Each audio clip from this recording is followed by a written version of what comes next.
మీకు మంచి రోజులు ముందు ముందు కలగబోతున్నాయి. కారణ జన్మురాలైన నీ బిడ్డ రానున్న రోజుల్లో పూజలందుకుంటుంది. లోకానికి ఆదర్శంగా మిగులుతుంది. నీ భక్తికి మెచ్చాను. నీ బిడ్డ రూపాన్ని తిరిగి ప్రసాదిస్తాను.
ఆనాడు ఒక కారణంతో రూపం మార్చుకుంది. ఈనాడు నీ కోరికతో తిరిగి తన రూపంలోకి చేరుకుంది. నువ్వు చెంతనుండగా ఇక నీ బిడ్డకు ఎటువంటి సమస్య ఉండదు. ఇరువురు సంతోషంగా ఉండండి. కొద్ది రోజుల్లో మీ కుటుంబంలోకి చేరుకోండి.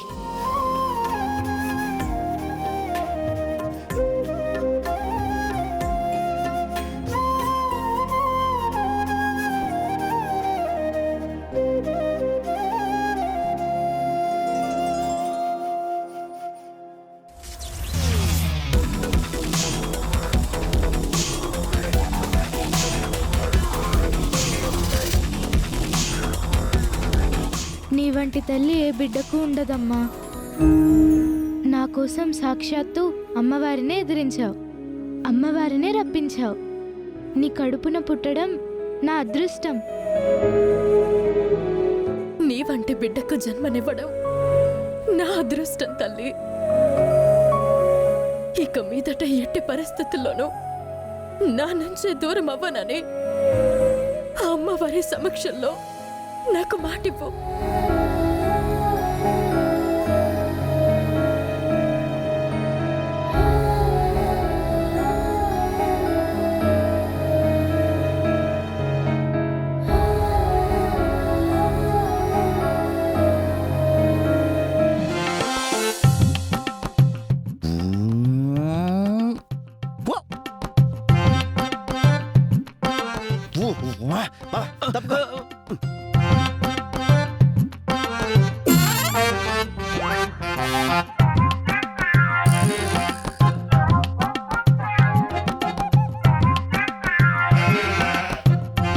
అందరి స్నానాలు అయిపోయాయి. మీ ఇద్దరే balance.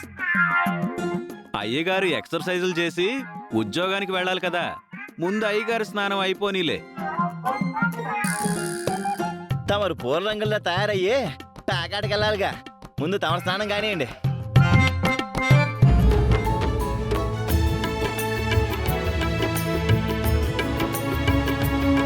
Hello hello hello hello ఎందుకు ఇవన్నీ? పల్లెటూరి పద్ధతిలో జరగబోయే పెళ్లికి సంప్రదాయబద్ధమైన వస్తువులు బాబు.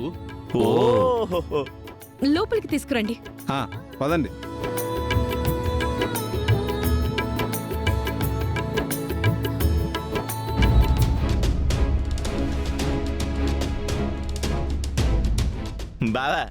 నీకు ఆత్రం ఆగదు కదా, చూద్దాం పద, లేదంటే మనసంతా అక్కడే ఉంటుంది పద.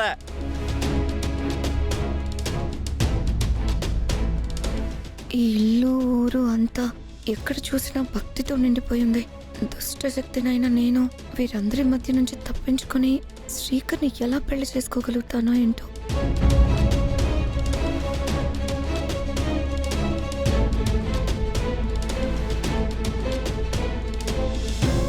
మాయా, రామా, హారతి తీసుకో. ఇక్కడి నుంచే తీసుకుంటానులేండి అత్తయ్య.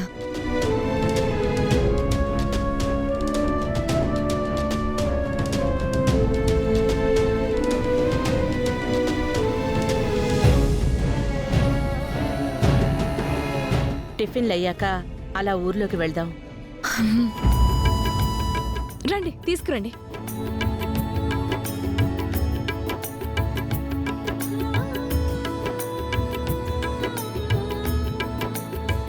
ఏంటవి? పెళ్లికి సంబంధించిన వస్తువులు అమ్మగారు. మీ అందరి సమక్షంలో నా చిన్న కొడుకు పెళ్లి జరగబోవడం నాకు చాలా చాలా ఆనందంగా ఉంది. శ్రీకర్ బాబు, ఏంటండి? ఈ పెళ్లిని మీరు మనస్ఫూర్తిగా అంగీకరించి చేసుకుంటున్నారా?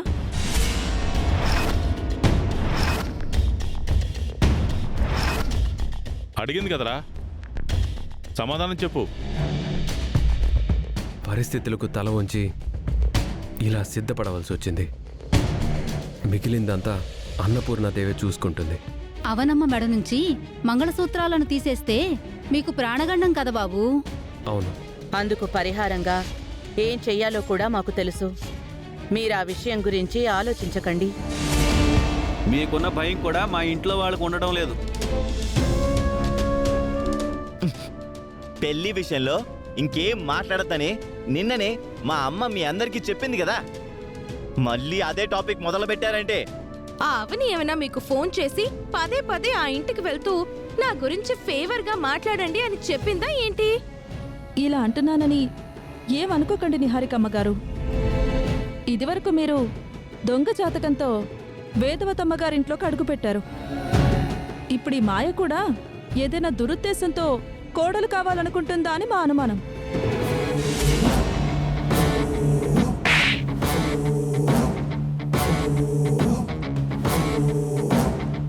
ఏంటమ్మా నువ్వు మా ఊరి మనిషి మీద చేసుకున్నావు?